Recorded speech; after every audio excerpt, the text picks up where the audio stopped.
त्यांच्याच फोटो स्टुडिओचा एक रूम होता हा की जिथे पासपोर्ट वगैरे फोटो काढले जायचे आणि ज्या फोटो स्टुडिओ त्यांनी भाड्याने घेतला होता तो आणि ते भाड्याचे आपले त्या रूमचे जे मालक होते ते बाजूला राहायचे बरोबर. आणि ह्या रूमचा आणि त्या रूमचा एक पत्रा होता मध्ये, हम्म, हम्म.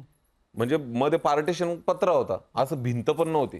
मग आता रेकॉर्डिंगचे कामं आमचे रात्रंदिवस कामं करण्याची मला एक तर एक वेगळी आहे की दिवसभर त्याच्यात बसत राहायचं. आता ते मॉनिटर स्पीकर वगैरे ते वाजवणारे लाईव्ह वाजवायचे त्यावेळेस समजा तर ते सुरू झालं हा 10 वाजेपर्यंत व्यवस्थित चालायचं. हा थोडासा 10 10:30 वाजले की तिकडून ठाक ठाक मग एकमेकांच्या तोंडाकडे पाहायचं, बाबा एक शांत राहा शांत राहा. ते बाजूला राहणारी लोक. हा ते बाजू रूम मालक मग परत थोडस हळूहळू वाजव हळूहळू हा हा मग जाय जोरात दान दान एकदम 2-3 ठोके वाजले की बाबा बस आता बस शांत. तर तो स्टुडिओ असा होता, ते आज पण त्या गोष्टीची आठवण येते. आम्ही मित्र आम्ही त्या गोष्टीला खूप हसतो पण. हा. म्हणजे खूप गोड स्ट्रगल होतं ते.